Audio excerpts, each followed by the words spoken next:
இன்றைய இதமான காலை தென்றலில் அனைத்து அன்பும் பண்பும் பாசமும் நேசமும் நிறைந்த நட்புகளுக்கும் உறவுகளுக்கும் என் இனிய காலை வணக்கம்.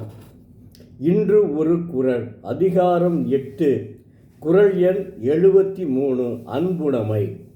அன்போடு இயந்த வழக்கன்பு ஆருயிர்க்கு என்போடு இயந்த தொடர்பு. தெய்வப்புலவர் திருவள்ளுவர், பெறுதற்கரிய மக்களுயிர்க்கு எழும்புடைய உடம்போடு பொருந்திய தொடர்பினை அன்புடனே பொருந்துவதற்கு வந்த வழியினாலாகிய பயனாகும் என்று அறிந்தோர் கூறுவர் என்கிறார். அதாவது என்ன அற்புதமாக சொல்லியிருக்கார் பாருங்க. அறிந்தோர் கூறுவர்னு சொல்கிறார், அவர் சொல்கிற மாதிரி சொல்லலாம் இதான். அதையும் பாருங்க. அதாவது அன்புக்கு தாங்க அவர் முக்கியத்துவம் கொடுத்துடலாம். அதாவது உயிரும் உடம்பும் சேர்ந்தது தான் வாழ்க்கை.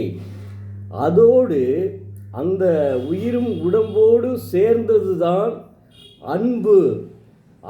அதோடு உயிரும் உடம்போடு பொருந்தியது தான் அன்பாகும் என்கிறார். அப்போ ஆறறிவு படைத்த, இதிலிருந்து நமக்கு என்ன தெரிகிறது என்றால், ஆறறிவு படைத்த மனிதன் அன்புடையவனாகத்தான் இருப்பான். அதில் எந்தவித மாற்றமும் இல்லை. ஒரு சிலரை வைத்து நாம் எடை போடக்கூடாது. ஒரு சிலர் திருடனாக இருக்கலாம், ஒரு சிலர் சூதாடியாக இருக்கலாம், ஒரு சிலர் குடிகாரனாக இருக்கலாம், அதை பற்றி கவலை இல்லை. ஆனால் பெரும்பாலான மனிதர்கள் அன்போடு தான் இருப்பர். அப்படி அன்போடு இருந்தால்தான் அவர்கள் உள்ளமும் மகிழ்ச்சி அடையும். அன்போடு இயந்த உடம்பு தான் மனித உடம்பு.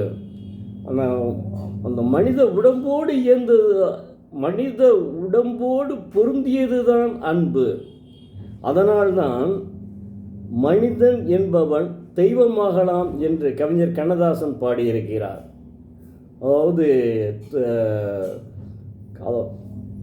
மனித வாழ்க்கையில் அன்போடு இயந்தவன் தான் உயர்ந்த உள்ளம் படைத்த மனிதன். அதனை யாராலும் மறுக்க முடியாது.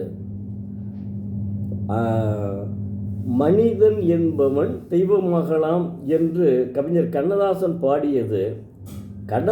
கவிஞர் கண்ணதாசனை பொறுத்த அளவுக்கு திருக்குறளை காமத்துப்பாலுக்கு உரை எழுதியுள்ளார். ஆனால் முழுவதும் படித்திருக்கிறார்.